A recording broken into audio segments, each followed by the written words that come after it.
You had a really busy weekend. Yeah, I was my entire timeline right now is where are the videos? Where is the MacBook Pro review? Where is the Pixel 6 review? Where is the AirPods video?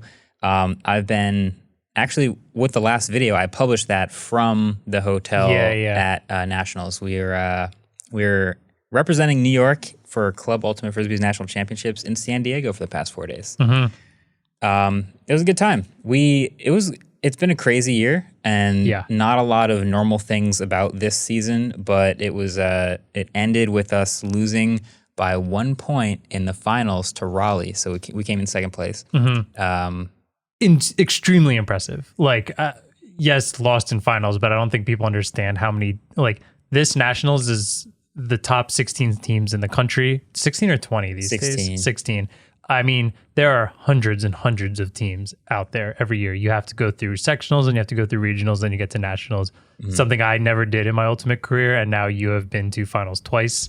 It's wildly impressive. Yeah, we lost in semifinals in 2019, and then we lost in finals on Universe Point, so by 1 point to Raleigh. So congrats to Raleigh. Some of you who might have followed the AUDL Pro season might know we also lost to Raleigh in the finals in the Pro League as well, which is incredible for Raleigh, but rough for New York. Great for Raleigh, bad for New York. Good for Noah Saul, bad for Isaac Saul. Yeah, exactly. If there's any Ultimate listeners out here, they're brothers that are good friends of ours. But we played a good tournament. We were technically the 9 seed. That is really impressive. But 9 seeds were funny because seeds almost meant nothing. The 4 seed ended up coming in last place, so it was all over the map this year. Ultimate seeding's never been great. It was a crazy year, but I'm sure.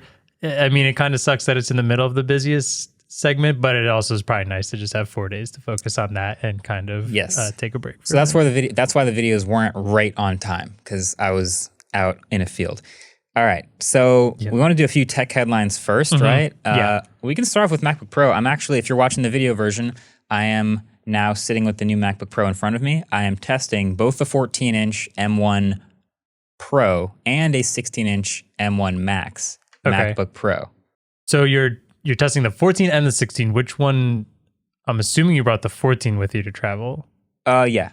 So I actually started testing the 14 when I was out there, but that was just like for regular everyday stuff, which this is massively overkill for. Yes. I'm back in the studio now. I can't wait to start. I'm going to be trying to edit a video on this for the first time in a while. I haven't edited a video on a laptop in years. On the 16. Okay. So the 16-inch that we're testing is fully maxed out. It's got the highest end chip with the most GPU cores, with all of the RAM and everything. And that's what I'm going to give a shot. But I took the 14 with me. It's been great. I think it did everything just as well as the M1 13-inch MacBook Pro did, which is to say web browsing, answering emails, the couple of things I got the chance to do out there. But I'm going to really put it through its paces. But my initial impressions, this thing is nice. Okay, so everyone's going to have a different version of whether the MacBook Pro is impressive or not to them. To me, this is really impressive. So like I told you guys, I'm going to be editing this new video on the AirPods 3 review on this MacBook Pro. This is the highest spec version except for the storage. It's the M1 Max. It's 64 gigs of memory. And my impression of when something performs well in Final Cut Pro is this is 8K footage on a 4K timeline, but it's 8K red raw, meaning I can go straight away in here and modify red raw settings like white balance and throw way off just like that. We'll just do that just for fun. So everything now has to re-render. And my impression of good performance here, this is in better quality mode, is if I hit the spacebar and it doesn't delay at all. My final bits of testing include... That's pretty close. That's pretty close to me, and that's about as good as it's gotten on the Mac Pro that I edit on, which is kind of incredible. I can go right out here to full screen, play it back. Sorry about that. But my final bits of testing include editing a full... And it's crispy 8K, doesn't drop any frames.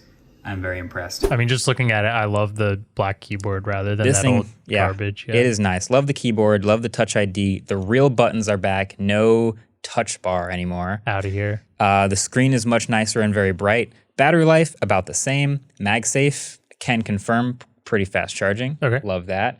Haven't had to use the ports yet, but I love that there's an SD card slot. So if I were to just like take some photos and, toss them in Pixelmator in here, I'd have that with me. How nice is it to not have to dig for your SD card reader? Like that inevitably gets lost at the bottom of your bag whenever you travel. It's so nice. Yeah. It is really nice. The notch is just kind of sitting there. I feel like I'm over it at this point. It's just in the screen. Speaking of notch, Quinn from Snazzy Labs had a pretty fantastic video yesterday, I think. Yeah, I think even just last podcast, I was saying you are never going to fill the menu bar and notifications or whatever up on a laptop. We'll see. I've been proven wrong very quickly. Quinn did have that happen. I can't even believe this is real. So, oh my gosh. A lot of people have been asking and wondering, with the notch in the way now, what happens if your app menus go too far to the right or your status menus go too far to the left? Do they get smaller, or do they jump to the other side, or are they scrollable? The answer is freaking nothing. If I turn on iStat menus, look at that. There is stuff behind the menu bar that I can't see. Yeah, so the top of the screen where the notch cuts into the menu bar. Yeah. So that's where your like file, edit, view, all of those menus are. And on the other side, that's where your time, notifications, Wi-Fi, all those things are. If you use a program with enough menu bar items, you can actually fill up the menu bar. And then the question would be, okay, what happens? Does it skip to the other side of the notch? Yes. And Quinn had a couple, I think he was using Resolve or something like that, and he had iStat menus. So Resolve has a bunch of stuff on the left, iStat menus has a bunch of stuff on the right, and they collided in the middle, and there was just stuff hidden by the notch, which is really strange, and didn't realize that was going to be a problem. I don't have that many apps that have that many menu bar items, but if you do, that's something to consider. Resolve is a pro app. Yeah, and what's funny is it works totally normal. It just pretends the notch isn't there, so the menu will pop down under it. So ultimately, it's not really restricting you unless you're new to that program. And I'm just waiting for someone to look up a tutorial, be like, go to this menu category, and now I don't have that. Yeah. Oh, it's behind the notch. It's hidden behind the notch, but you can still click it. You just won't know. Yeah, it's still there. Exactly. I'm sure people will find out, but that's super weird. Pretty funny. Feels like an oversight, but I guess ultimately, what else would they do? My only resolve to it would maybe be if there are too many, you add a drop down arrow, and then you drop a menu down to now get into the extra menu selections that would be there. I think it was between that and making it scrollable horizontally, which would be kind of maybe less intuitive than we think. I think we'd know to scroll, but I think a drop down is easier to see for people. Drop down would be easier. Yeah. I mean, I guess you have the side scroll on a trackpad, or more reason to buy a Magic Mouse, which is terrible. Don't buy a Magic Mouse. But yeah, that I did see Quinn's video. That, other than that, I think this laptop's been pretty great. But again, my conclusion on it hasn't been determined yet. It will come down to how well the Pro workflow works. M1 cruised through all of my casual stuff, like Pixelmator, of course, web browsing, Slack, my to-do list, all that basic stuff any laptop can do. So I'm looking forward to notching it up, pun intended, and getting into the maxed out 16-inch and throwing 8K red raw and transcoding at it and seeing what it can handle. So it'll be interesting too, because Renee's put some videos. A lot of people have put videos out on this already, and some of the times they're getting, while they're in ProRes, a lot of the stuff they're editing and doing time export examples of, and they're destroying the times. So ProRes, I would expect to do an order of magnitude better, because there is a specific section of the M1 Max and M1 Pro chip dedicated to ProRes, processing and transcoding and all that. So if you have a ProRes workflow, I don't even have to test it. You should get these laptops. This laptop will do incredible work with ProRes.